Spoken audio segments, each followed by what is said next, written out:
Good Day LA, one of my most favorite places to visit. And today is a big thing because we're going to be talking about how to recession prep your money or your portfolio. It's a big deal because earlier this week, the president announced a 10% increase in tariffs across $300 billion worth of goods coming in from China, which should really actually worry you just slightly because we're going right into the holiday season.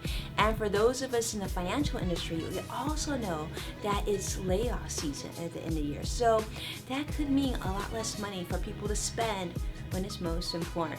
So stay tuned because I'm going to show you my tips on how you can be prepared and ready.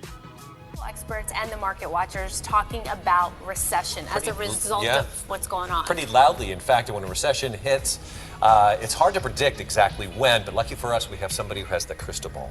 Investment advisor and Forbes contributor Winnie Sun is back with some advice on what the average person can do to prepare for this. Thank you for coming and spending time with us today, Winnie. It's always good to see you. Is it true? I mean, we always hear the clatter. Is it true there's a recession right around the corner? You know, I wish I knew. But predicting a recession is like predicting an earthquake. We know it's going to come at some point, we just don't know when. Yeah. But unfortunately, it looks like we're closer than ever. And so right now, we're talking about preparing. Yeah. Like just in case. We prepare for an earthquake, we should prepare for a recession. It's like an emergency kit, right? So what are some of these things we should have in this emergency kit? Well, I love starting from the basics, you know, taking a look at exactly what you have and really preparing for the just in case. For example, if you haven't saved enough in emergency fund, this is the time to do it. So take a look. Do you have 3 to 6 months planned ahead of expenses in your savings account? And if you don't, you want to really work hard to do that. What about planning like your credit limits and things like that? I'm hesitant to ask because that almost seems like it gets you into more trouble. Yes. Or a home equity line or taking money out to have cash reserve? Absolutely.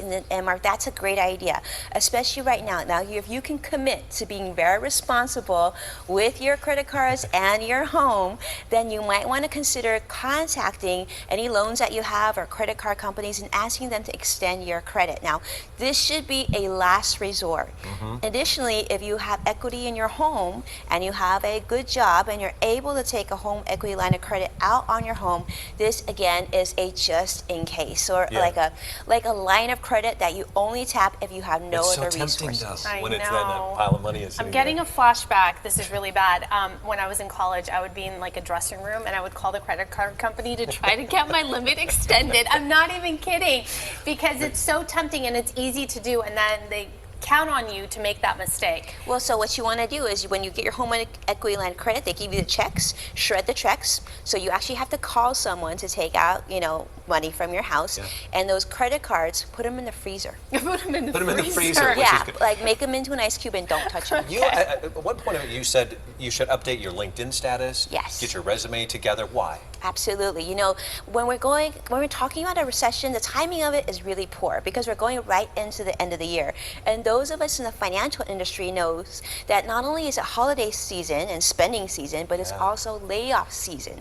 So just to prepare yourself, you know, brush up on your LinkedIn connections, make sure it looks wonderful, get those endorsements and testimonials in place, beef up your resume, just in case, you know, you lose your job and you have to look for something new. I love the idea of like looking for side work right now. It's a beautiful thing. Having extra income is not a bad thing, especially right now. And you're also saying it's a good idea to get everyone in your household on board, right? So maybe call that family meeting so you guys are all on the same page. Absolutely. And I think this is a great teaching opportunity for those of you who have kids at home. Talk to them about this, because if we go through a recession, they're going to be scared when they see you scared. So talk to everybody so they're all on the same page, you're saving at the same time, and you really have a plan in place in case this happens. But one thing I love to do right now is if you have 2 incomes, try to live off 1 income. Oh, always sound practical advice that we can use. Thank you, Winnie. Thank you, Winnie. Thank you. Good to see you. Thanks.